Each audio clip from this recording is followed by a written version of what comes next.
So we have the melody that we had earlier. We're just repeating it in a new key. We have an ostinato above that is emphasizing the fifth scale degree. Why the fifth scale degree? Because John Williams used the first scale degree, which is G, because again, we're in the key of G minor, but I didn't want to copy him, so I did the fifth scale degree, and I used a very similar rhythm. If you actually look at the score, he has this exact rhythm, and then I did a triplet. He kept this rhythm. Okay, he kept this like 30-second note rhythm here, whereas I did a triplet. Now it does kind of kill the momentum a little bit, but again, I didn't want to copy him, so I switched it up a little bit. It's perfectly fine to do that. Just try and find something that sounds musical. Again, the bass is emphasizing the key of G, and we have these new chords here. I just started using major triads, okay, whenever I could.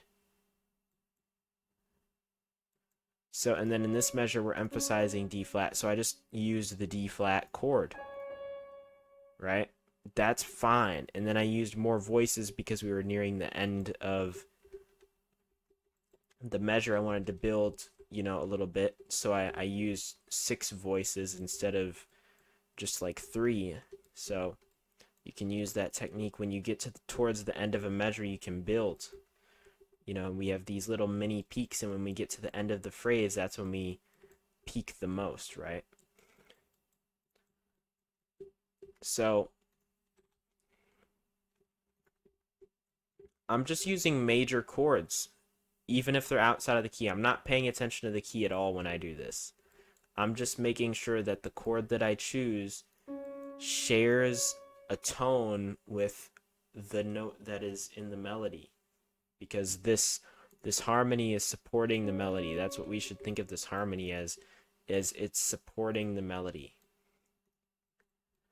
So it's okay if it's outside of the key. It's actually the flat 6, right? Or no, it's the flat 5. It's D flat major, right? So as long as it's supporting the melody, I'm going to use it. So I used D flat. I thought it sounded cool. Why am I using D? First of all, why am I doing this in the first place? Because the melody sounds like it's in a minor key, but the chords are in major, so it just makes it sound a little bit more mystical and alien-like. And it gives it a different type of sound, because like the melody is in it, it's in what seems like a minor key, but the chords underneath it are major, so it makes it sound stable. Like it's like controlled chaos essentially, right? And we have the D flat, so we use an F or a G flat major chord, right? It's okay if it's not in the key. It's not clashing with anything, and it's supporting the melody. We don't have to use notes that are, or chords that are inside the key of G minor. We can literally use any triad as long as it supports the melody. So let's take a short listen to this, just see what it sounds like.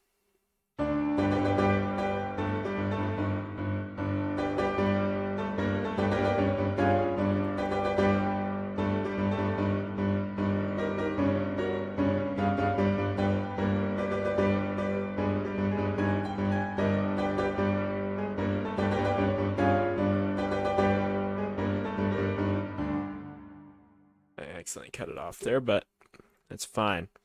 Now, as you can see, we're always building. That's what we're always doing. So I added in this part here. It's like a counter melody. This is a call, and then we respond to it, right? So these are the chords. We have an ostinato up here that's keeping our rhythm, right? And we have another ostinato down here that's, you know, building into. It's more slow though. This is to keep intensity. This is more to anchor the piece. And then we have harmony right here, and we have this counter melody to build intensity, because again, we mentioned this in previous episodes, the more parts that you add, the more intensity you're going to build. So it's good to add parts if you're trying to build intensity. And again, it's just a repeat of that melody we had earlier, just in a different key. So you just I just copied and pasted it. And so you'll notice when you finish the beginning of a song, the hardest part of a song, honestly, is the beginning and the ending, because the ending is going to be completely different. Well, it's going to be quite different. And then the beginning is like an introduction. So in my opinion, those are the hardest parts to write. But then really what you do is when you're writing the middle, you're just kind of reusing the same thing. You're just modulating the different keys, and it's not, generally the middle is easier for me to write. And once you get to the end, you have to kind of take all those ideas and just modulate like crazy. That's what John Williams likes to do, is he likes to take all the ideas, or some of the ideas from the piece, and just modulate like crazy using scales and stuff. And then, finding a way to end the piece. When you end the piece, it doesn't have to include like motifs from earlier in the piece, but just make sure that it sounds cool when you end it. But yeah, when we ended this melody, all we did, we went into the chromatic planing. I stole this from earlier. This is more of just a transition. This isn't meant to be like a big melody. It's a 4-bar transition. Okay, so, and I want to just listen to this because it's really like, it's easier to explain once you actually hear it. So let's listen to it.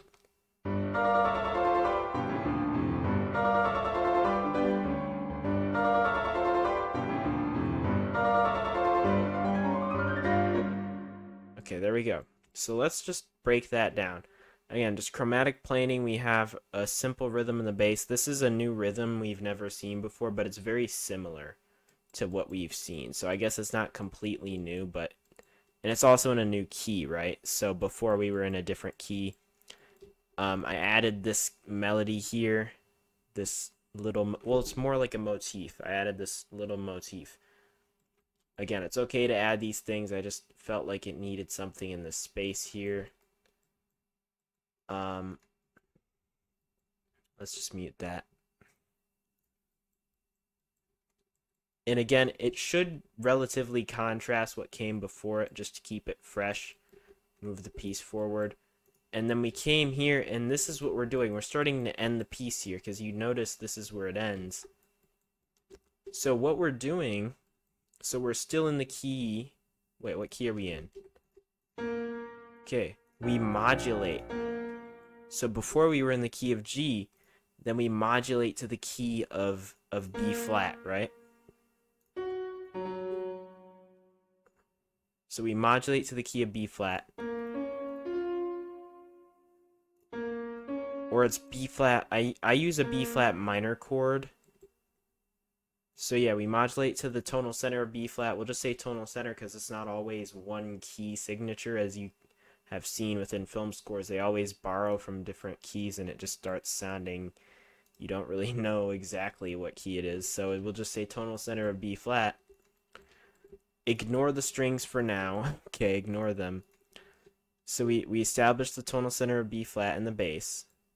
But notice how I delay it. I don't just give it to the audience immediately. I delay it and then I resolve. I start off on a G and then I resolve to a B. That's another strategy that you can use. And by the way, this whole ending, I kind of just made up myself, but I did use techniques that John Williams uses. I notice in most of his pieces, he likes to do a lot of modulations at the end to kind of express his ideas. And so that's what we're doing. So we're taking the motif that we used earlier, modulating to a new key, up a minor third. And then we go from B flat, where do we go to? We go up another minor third, and we instead of repeating the same idea, I took the second idea, and you can actually see this.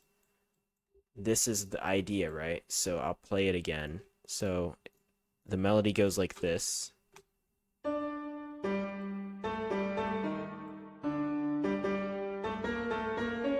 So we take those same two ideas, but we just modulate in between each one. So we play the first idea, it's in a new key, it's in the key of B flat, not G minor. We modulate up a minor third, now we're in the key of D minor.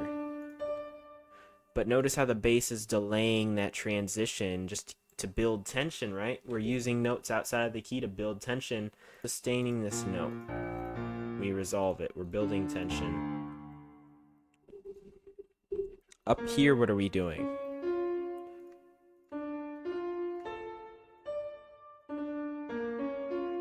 We're just emphasizing the key. So here we were emphasizing a key of B minor. We're holding B minor and then we're resolving, or you could say we're transitioning into the D minor chord.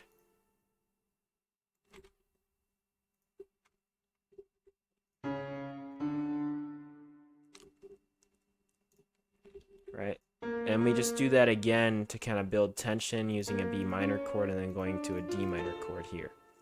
The scales are just highlighting the key that we're in. They're emphasizing the tonal center.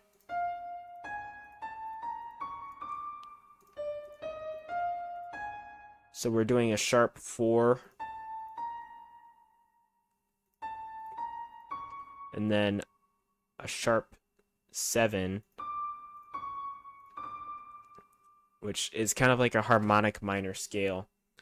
The chord tones, they just add, you know, color to the piece and they make it sound less functional.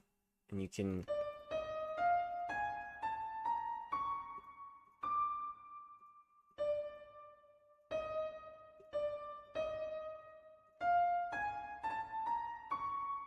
we're just kind of changing it up a little bit.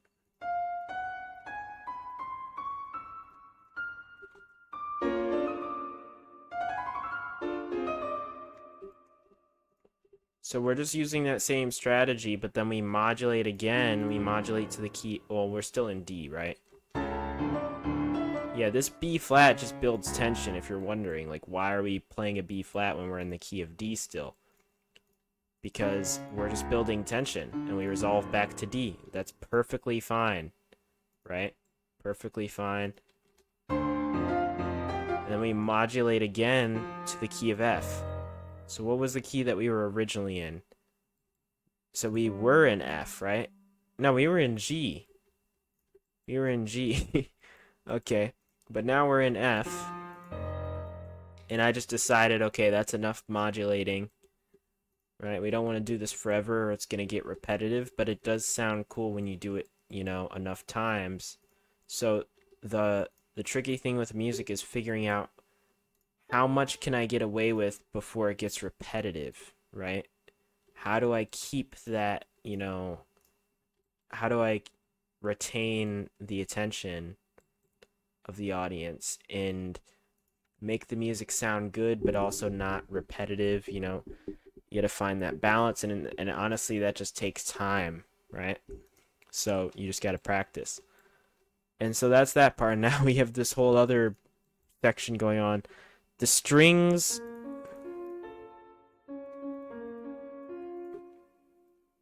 So what is this? This is a B flat minor chord.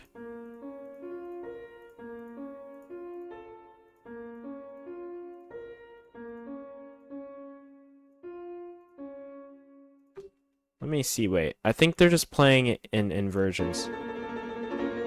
Yeah, so this is just an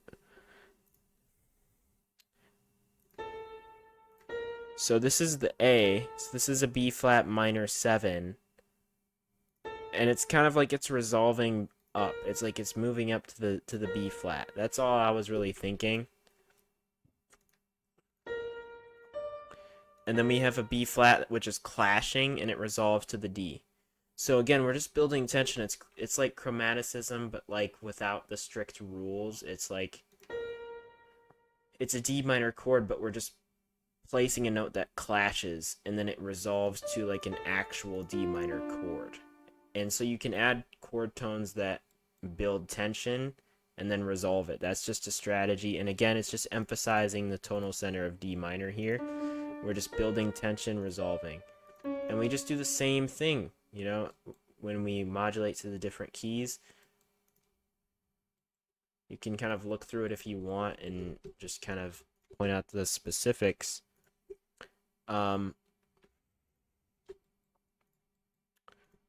Okay, so this is the final section that we move into. So the melody is continuing here. It's slowed down a lot more, right? It's half notes instead of quarter. Yeah, it was quarter notes in the original melody. Now it's half notes.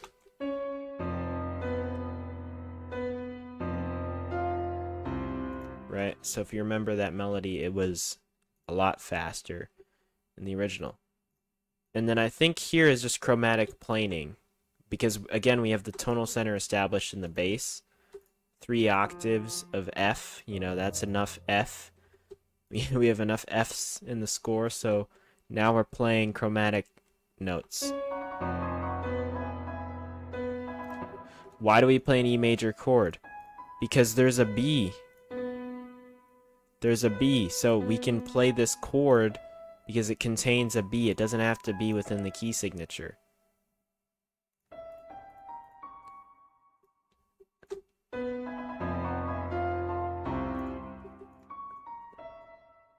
Why do we play this chord? This is a dominant flat 9, and it leads into the next phrase. Basically, that's the reason why we ended on that chord there. This is a technique that John Williams uses to emphasize the tonal center or the key. This is just an F major chord cycling between inversions using slurs. We're playing the original melody. The da da da da da da da. Remember, we heard that earlier. We're just playing that in a different key here. So we have some polytonality going on because we're already emphasizing the key of F.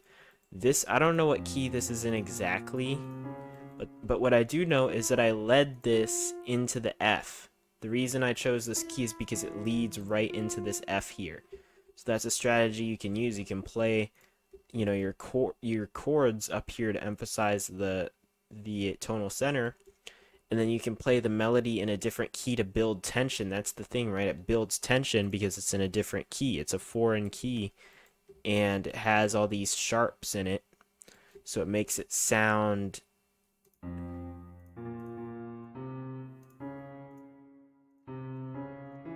the F sharp. Actually, I think it's in the key of F. It might be, but anyways, it lands on this E natural, which clashes with the F, which is in up here. So, and then it resolves to the F, and then it plays up here.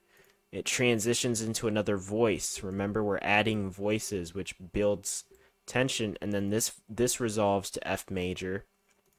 The bass line has an A. The A is an inversion, so it's in first inversion.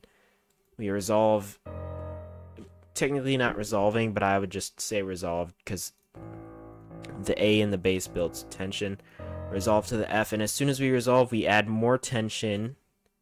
Right, we're moving the tension between the parts, right, with this chromatic planing.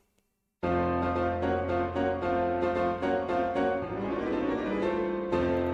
then I just did this glissando. This is just simply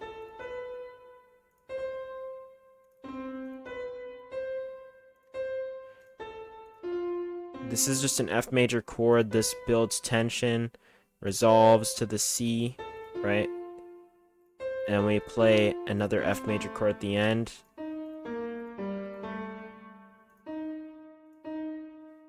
And then why are we playing an E flat? Because again, we have chromatic planing above here.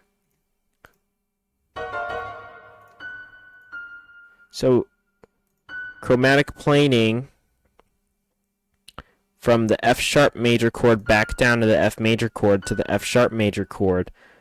And we have all these voices here. Up top, the voices are split up because that's how John Williams was using some of those chromatic planing techniques. And then we have a scale run in the key just to re-emphasize the key, right? And this time it's actually in F major because we're ending the piece. We're not using color tones that much. and then we end on this F major chord and we use all the voices, and we're in root position, so it sounds like the piece is finished.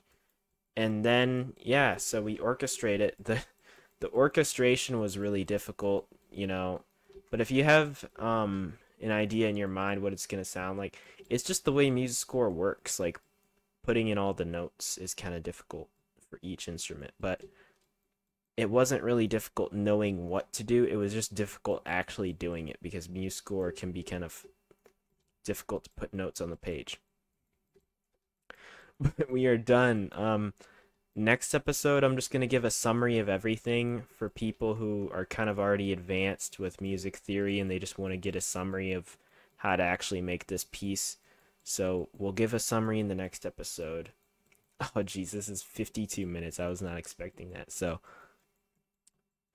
this will probably be split into 2 episodes, honestly, or I'll just edit it down. We'll see.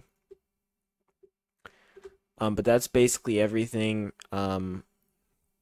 We'll give a summary, and then I'll also cover phrase structure, because I haven't covered the phrase structure of the piece yet. So we're going to do that, and then that's going to be the end of this little series. Then we're going to move on to another piece. I'm just going to have to find a piece and start replicating it, and then we can cover how are we going to use those techniques. We can also cover harmony, you know, functional harmony, chromatic harmony, and things like that. But yeah, thank you for watching, and I'll see you in the next video, which will be the summary. So we'll see you there.